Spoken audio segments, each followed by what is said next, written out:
This argument is irrelevant. Say it. Don't. Jack. Don't. It's not real. Look, you want to push the button, you do it yourself. If it's not real, then what are you doing here, Jack? Why did you come back? What is something that nobody can resist? I'd say clicking a big button on your screen with a countdown timer takes the cake. Everybody likes to hit random buttons, don't they? Well, this was the big news back in 2015 on Reddit. Starting on April 1st, 2015, after a post on the Reddit blog, there was a subreddit for a button. The concept behind it was simple enough. There was a button at the heading with a countdown and nothing else. Each person could only click the button once, and only accounts made before the subreddit was made could actually click the button. This event seemed to be heavily inspired by the TV show Lost, where the characters had a button in front of them and a countdown timer, and nobody knew what would exactly happen if that timer hit 0. Depending on when you would click, you would get a unique flare. The chart for the corresponding flares and the time periods are on the screen now. The whole idea was to not let the timer ever hit 0. Every person on Reddit at the time had to work together. Once you have decided to click the button, or to leave it be, you're forever marked with a color, and this led to the formation of cliques and groups. At first, in the simple times, you had it easy, with the pressers and the non-pressers. The button was new, and people just wanted to click it, and others just thought it was a stupid idea.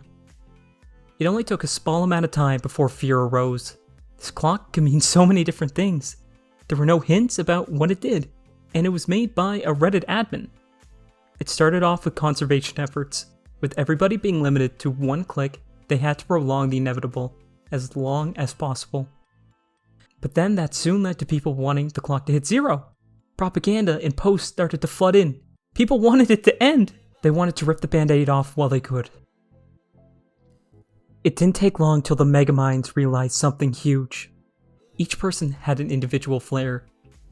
For their time clicked, or in some cases, for not clicking at all. Fights broke out, factions formed, and tensions soared. The Minutemen, those who clicked at 60, claimed to be superior. They were on top of the world, while those beneath them were peasants. But then, those who claimed to be beneath them fought back, mocking them for wasting their click and for jumping the gun. Some were caught in the crossfire, like the user of the button, who didn't understand the pursuing war, and more than likely had his phone become a makeshift bomb with thousands of notifications. Religion sprung up out of nowhere. You had the holy r/Church of the Button, and the darker side being r/Cult of the Button. The rest of the history gets a lot more interesting from here, with people from all over waging wars and oppressing others. I'd highly recommend reading the complete history down below in the comments. On June 5th, 2015, only 65 days after the mysterious button appeared, the final user finally reset the timer one last time. With 1,008,316 individuals who clicked the button, it finally ended. Now, what was all this for? There have been millions of people wondering why this happened. What was the timer for, and what is the end goal to all it? In reality, it was just an experiment by Reddit for April Fools. The forum got archived and, well, that was the last we kind of really heard of it. That's all there is to the mysterious button of Reddit.